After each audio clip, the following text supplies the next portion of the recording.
নমস্কার বন্ধুরা, তাপসী লাইফস্টাইলে আপনাদের সবাইকে স্বাগত জানাই। তো হাজব্যান্ড বাড়িতে নেই, এক দাদা মাছ নিয়ে এসেছে, তেলাপিয়া মাছ আর বাটা মাছ। বাটা মাছে যেহেতু অনেক কাটা, আমার মেয়ে খেতে পারবে না, সেই জন্য আমি নিয়ে নিলাম তেলাপিয়া মাছ। তো দাদা মাছটি আমার কেটে দিচ্ছে।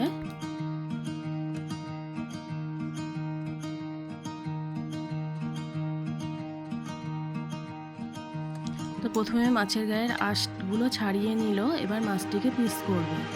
এই দাদার থেকে মাছ নিলে এই একটা সুবিধা, দাদা মাছ কেটে দিয়ে যায়।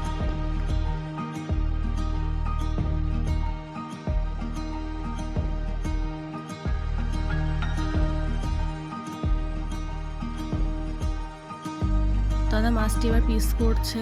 আমি বললাম বেশি ছোট পিস করো না, 4 পিস করে দিল।